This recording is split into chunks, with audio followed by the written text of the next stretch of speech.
Pernah kepikiran nggak sih kalau seluruh alam semesta kita ini, dari planet yang berputar sampai sinyal di ponsel, semuanya itu sebetulnya ngobrol pakai satu bahasa yang sama? Nah, bahasa itu adalah gerak. Dan hari ini kita bakal belajar alfabet dasarnya. Pertanyaan-pertanyaan kayak gini kedengarannya rumit banget ya. Tapi jawabannya itu bukan sihir loh. Ini semua fisika murni yang bekerja di belakang layar. Dan kuncinya buat ngejawab semua ini ada di beberapa prinsip dasar yang akan kita kupas tuntas sekarang. Oke, ayo kita bedah bareng-bareng. Jadi, semuanya itu bermuara pada 4 alat utama dalam fisika. Ada posisi, perpindahan, kecepatan, dan percepatan. Kalau kita udah pegang 4 konsep ini, kita nggak cuma bisa ngejelasin gerak, tapi juga bisa memprediksinya. Kita mulai dari yang paling basic ya, di mana? Dalam fisika, sebelum kita ngomongin lari secepat apa, kita harus tahu dulu dong garis startnya di mana. Nah, itulah yang kita sebut posisi.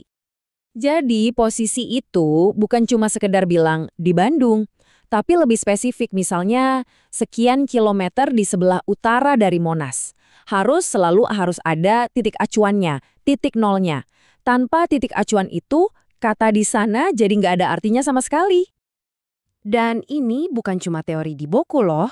Coba deh lihat, teknologi yang kita pakai setiap hari. Mulai dari GPS yang nganterin kita pas pesan makanan, sampai robot presisi di pabrik, semuanya itu bakal buta total tanpa data posisi yang super akurat. Bahkan printer di rumahmu itu perlu tahu posisi kepalanya dengan presisi setipis rambut. Nah, ini dia nih salah satu jebakan dalam fisika yang sering banget bikin bingung, jarak versus perpindahan. Kelihatannya sih mirip ya, tapi ternyata konsepnya beda banget. Gini deh, biar gampang.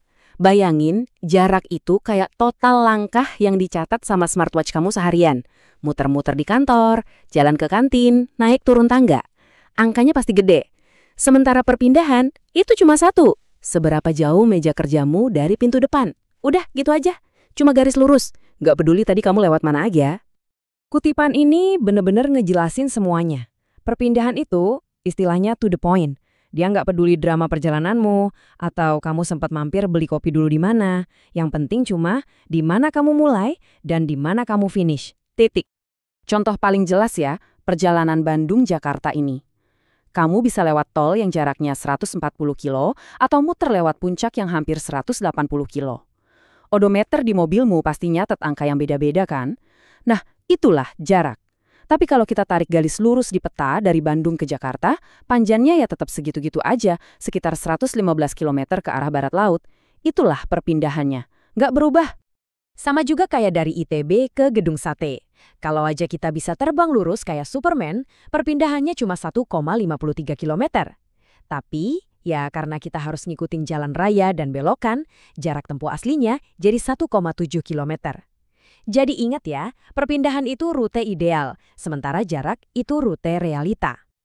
Oke, kalau kita udah paham bedanya jarak dan perpindahan, level berikutnya ini jadi jauh lebih gampang. Sekarang kita bahas kelajuan versus kecepatan. Ini kan pasangannya. Gampangnya gini, kelajuan itu dihitung dari kali jarak, sementara kecepatan dihitung dari perpindahan. Jadi, kalau ada informasi arahnya, itu pasti kecepatan. Kalau cuma angka doang, misalnya 80 km per jam, itu kelajuan. Tapi kalau 80 km per jam ke arah utara, nah itu baru namanya kecepatan. Ada arahnya. Coba deh pikirin speedometer di mobil atau motor. Angka yang kamu lihat itu adalah kelajuan. Speedometer nggak peduli kamu lagi jalan maju, mundur, atau malah lagi muter-muter nyari parkir. Dia cuma ngukur seberapa cepat saat itu juga. Nah, untuk tahu kecepatan, kamu itu butuh speedometer plus kompas. Oke, kita udah punya posisi, perpindahan, sama kecepatan. Terus, gimana kalau gerakannya berubah? Gimana kalau kita injek gas, ngerem mendadak, atau belok? Nah, perubahan itulah yang dinamakan percepatan. Dan ini poin yang super krusial. Percepatan itu bukan cuma soal ngebut. Ngerem itu juga percepatan loh, cuma arahnya negatif. Bahkan, belok di tikungan dengan kelajuan yang sama persis, itu juga dihitung sebagai percepatan. Kenapa? Karena arah kecepatanmu berubah. Pokoknya, setiap ada perubahan gerak, sekecil apapun, di situ pasti ada percepatan. Kalau kita ngomongin percepatan, kita ngomongin kekuatan yang dahsyat. Coba bayangin, daya dorong roket yang berjuang mati-matian ngelawan gravitasi bumi, atau mobil F1 yang dari diam bisa langsung melesat kayak kilat, atau jet tempur yang bermanuver super tajam di udara.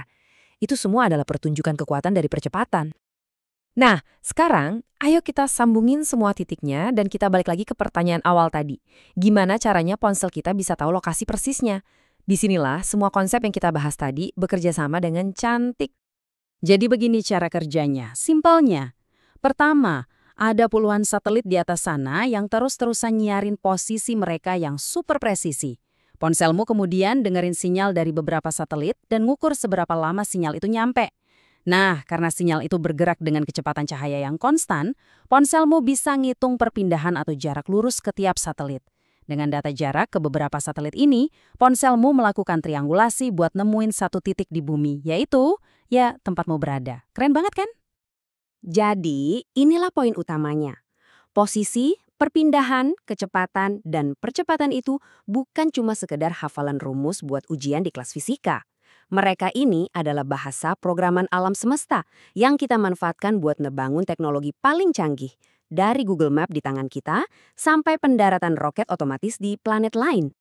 Dengan alat-alat yang kelihatannya sederhana ini, kita bisa memprediksi pergerakan planet sampai merancang mobil yang bisa nyetir sendiri. Pertanyaannya sekarang adalah, dengan pemahaman gerak yang makin canggih ini, kira-kira batas apa lagi ya yang bisa kita tembus selanjutnya?